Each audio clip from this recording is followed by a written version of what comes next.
ಮಂಡ್ಯ ನಗರಸಭೆ ಗದ್ದುಗೆಗಾಗಿ BJP JDS ಹಾಗೂ ಕಾಂಗ್ರೆಸ್ ನಾಯಕರಿಗೆ ಪ್ರವಾಸ ಭಾಗ್ಯ.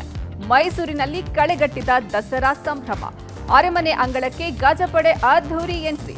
ಕೆಂಪಯ್ಯನಹುಂಡಿ ಗೇಟ್ ಬಳಿಯ ಹೋಟೆಲ್ನಲ್ಲಿ ಸ್ಫೋಟಕಗಳು ಪತ್ತೆ. ಕೆಲವನ್ನು ನೋಡೋಣ ಕರ್ನಾಟಕ ಟಾಪ್ 20ಯಲ್ಲಿ.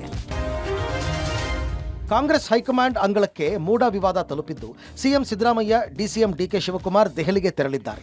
ದೆಹಲಿಗೆ ತೆರಳುವಾಗ ಸಿದ್ದರಾಮಯ್ಯ ಬರೋಬ್ಬರಿ 100 ಪುಟಗಳ ದಾಖಲೆಯನ್ನು ಸಿದ್ಧ ಮಾಡಿಕೊಂಡು ತೆಗೆದುಕೊಂಡು ಹೋಗಿದ್ದಾರೆ. ದಾಖಲೆಗಳ ಜೊತೆಗೆ ಸಚಿವ ಸಂಪುಟದ ವರದಿ, ಶಾಸಕಾಂಗ ಪಕ್ಷದ ವರದಿ, ಕಳೆದ 1 ತಿಂಗಳ ರಾಜಕೀಯ ಬೆಳವಣಿಗೆಯ ವರದಿಗಳನ್ನು ತೆಗೆದುಕೊಂಡು ತೆರಳಿದ್ದಾರೆ. ಬಿಜೆಪಿ ಹಗರಣಗಳ ಪಟ್ಟಿಯನ್ನು ಸಿಎಂ ತಗೊಂಡು ಹೋಗಿದ್ದಾರೆ.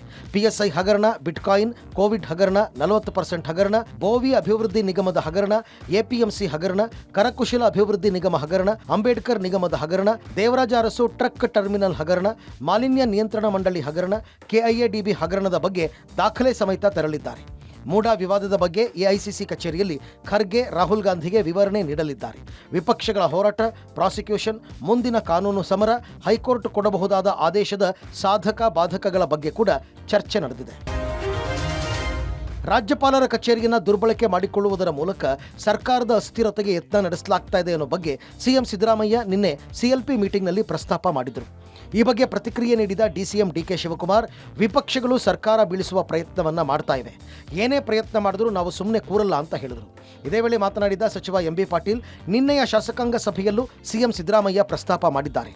ಸರ್ಕಾರ ಬೀಳಿಸೋದು ಅಷ್ಟು ಸುಲಭವಲ್ಲ, ಆಪರೇಷನ್ ಕಮಲ ಮಾಡಿದ್ರೂ ಸರ್ಕಾರಕ್ಕೆ ಏನೂ ಆಗಲ್ಲ ಅಂತ ಹೇಳಿದರು.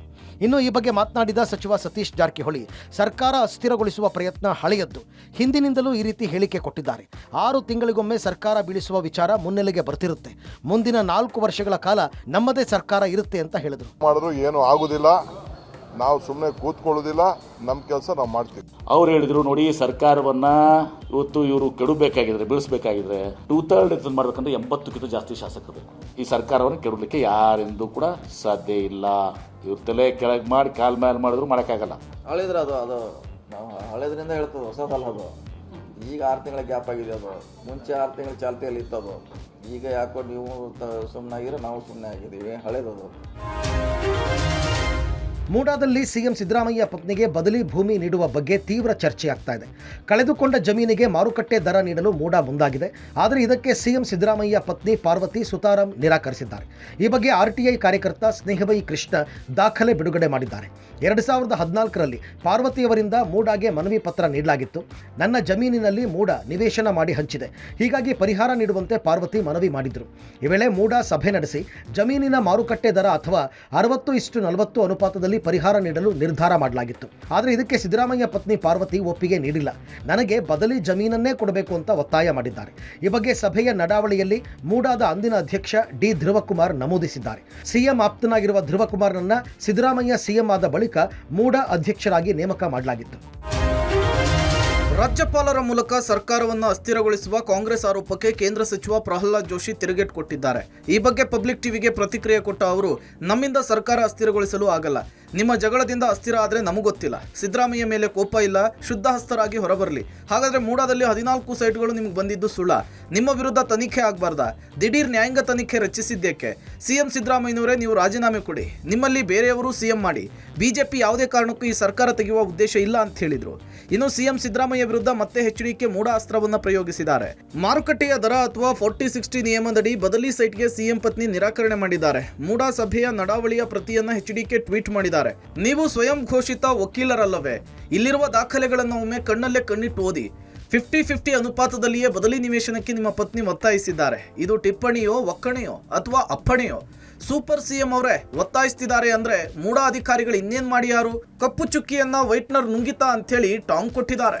ನಾವ್ಯಾಕೆ ನಿಮ್ಮ ಸರ್ಕಾರ ಅಸ್ಥಿರ ಮಾಡೋಣ? ನೀವು ಮೂಡಾದಲ್ಲಿ ಅದರಲ್ಲಿ 14 ಸೈಟ್ ಬಂದದ್ದು ಇದು ಸುಳ್ಳ ಇದು. ಮತ್ತು ನಿಮ್ಮ ಸರ್ಕಾರವನ್ನ ಅಸ್ತಿತ್ವ ಅಂದ್ರೆ ನೀವಿದ್ದರಷ್ಟೇ ಸರ್ಕಾರ ಅಂತ ಅಂದ್ಕೊಂಡಿದ್ದೀವಿ. ನೀವು ಕಾಂಗ್ರೆಸ್ನಲ್ಲಿ ಇನ್ಯಾರಾದ್ರೂ ಒಬ್ಬರನ್ನ ಮಾಡ್ರಿ ನೀವು ಮುಖ್ಯಮಂತ್ರಿ, ನಾವೆಲ್ಲ ಬೇಡ ಅಂತ ಹೇಳಿದ್ದೇವೆ.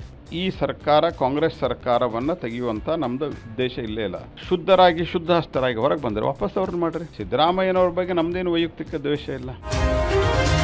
ರಾಜಕೀಯ ಪ್ರವೇಶದ ಬಳಿಕವೂ ಬೆಂಗಳೂರು ಗ್ರಾಮಾಂತರ ಲೋಕಸಭಾ ಕ್ಷೇತ್ರದ ಸಂಸದ ಡಾಕ್ಟರ್ ಮಂಜುನಾಥ್ ವೈದ್ಯಕೀಯ ವೃತ್ತಿಯನ್ನು ಮುಂದುವರೆಸಿದ್ದಾರೆ. ಮೂತ್ರಪಿಂಡ ವೈಫಲ್ಯದ ಜೊತೆಗೆ ಹೃದಯ ಸಮಸ್ಯೆಯನ್ನು ಹೊಂದಿದ 54 ವರ್ಷದ ರೋಗಿಗೆ ಹೃದಯದ ರಕ್ತನಾಳಗಳಲ್ಲಿ 90% ರಕ್ತ ಪರಿಚಲನೆ ಸ್ಥಗಿತವಾಗಿತ್ತು. ಪರೀಕ್ಷೆಯನ್ನು ನಡೆಸಿ ಹಿರಿಯ ವೈದ್ಯರಾದ ಡಾಕ್ಟರ್ ಮಂಜುನಾಥ್ ನೇತೃತ್ವದಲ್ಲಿ ಶಸ್ತ್ರಚಿಕಿತ್ಸೆಯನ್ನು ಯಶಸ್ವಿಯಾಗಿ ಮಾಡಲಾಗಿದೆ. ರೋಗಿಯು ಜಯನಗರದ ಖಾಸಗಿ ಆಸ್ಪತ್ರೆಯಲ್ಲಿ ದಾಖಲಾಗಿದ್ದು ಆರ್ಬಿಟಲ್ ಅಥೆರೆಕ್ಟಮಿ ಸಾಧನಕ್ಕೆ 3 ಲಕ್ಷ ರೂಪಾಯಿ ಬೇಕಾಗಿತ್ತು. ಆದರೆ ಸಂಸದರ ವಿನಂತಿಯ ಮೇರೆಗೆ ಈ ಸಾಧನವನ್ನು ಉಚಿತವಾಗಿ ಒದಗಿಸಲಾಗಿದೆ. ರಾಜಕೀಯ ಪ್ರವೇಶಿಸಿದ ಬಳಿಕವೂ ಕೂಡ ವೈದ್ಯಕೀಯ ಸೇವೆಯನ್ನು ಮುಂದುವರಿಸಿರುವುದಕ್ಕೆ ಡಾಕ್ಟರ್ ಮಂಜುನಾಥ್ ಅವರಿಗೆ ಸಾಮಾಜಿಕ ಜಾಲತಾಣದಲ್ಲಿ ಮೆಚ್ಚುಗೆ ವ್ಯಕ್ತವಾಗ್ತಿದೆ.